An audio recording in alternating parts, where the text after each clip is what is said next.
Mabuhay po mga kabarya! Welcome po sa ating munting channel na pinamagatang Maharlika Coins TV. Narito na naman po tayo upang magbigay ng impormasyon patungkol sa mga barya. Pero bago ang lahat, kung hindi ka pa nakapag-subscribe, click the like button and subscribe. Then click mo na rin ang notification bell para ma-update ka sa mga susunod na video na ilalabas ko. Ngayon po pag-uusapan natin ang ating barya na nasa ating harapan. Ito po ay 5 piso bagong bayani. Po, kung bakit siya tinawag na bagong bayani, kasi po nakalagay doon sa kanyang babang bahagi ay bagong bayani. Ayan po, no? Ito po yung kanyang harapan. Ito po. Tapos ito naman po yung kanyang likuran. Okay, so pag-uusapan po natin ito, no? Yun.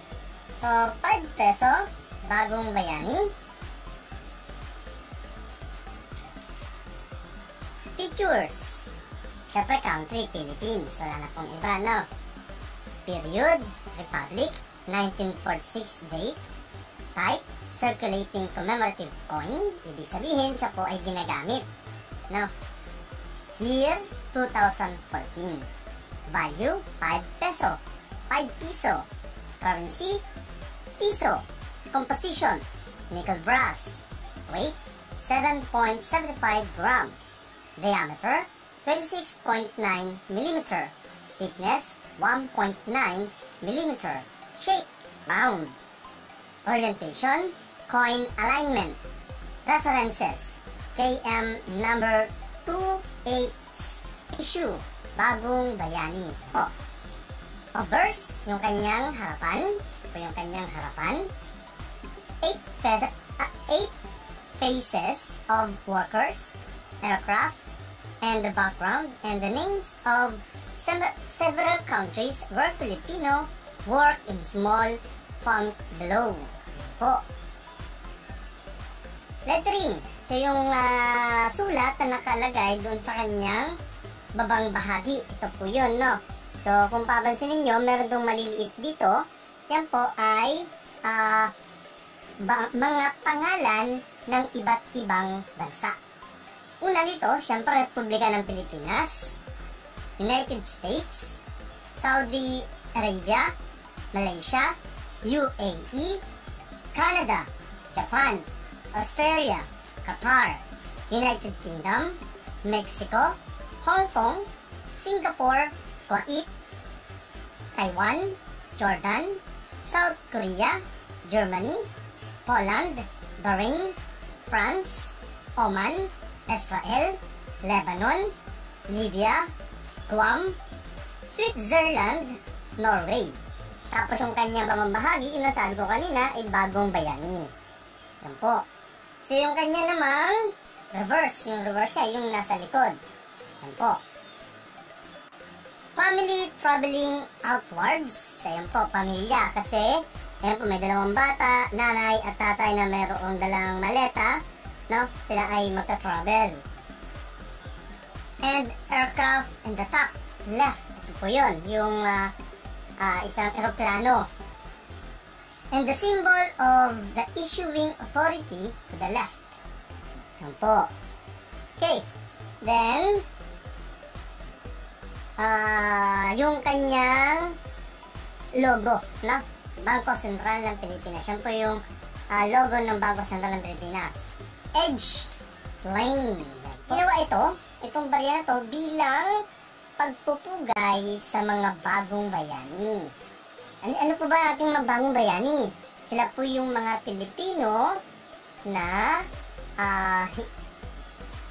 humiwalay, no? Handang iwanan ang kanilang pamilya upang magtrabaho sa ibang bansa. So alam naman po natin kung gaano kasakit ang mawalay sa ating pamilya, no? Pero sa kanila, tinis nila yun upang sa kinabukasan, lalo ng kanilang mga anak. Yan po.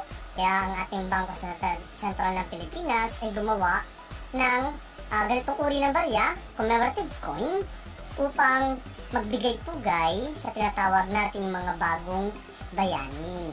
Yan po. So, pag-uusapan naman natin ngayon kung magkano nga ba ang isang peraso nito. Okay, so doon tayo sa labas ng bansa. Yan.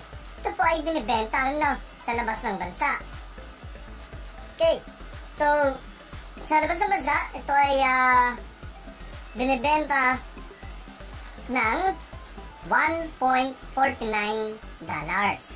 Okay, so magkano po kaya yung $1.49? Ito po ay nagkakahalaga ng approximately ng 74.5 o 74.50. Yan po yung kanyang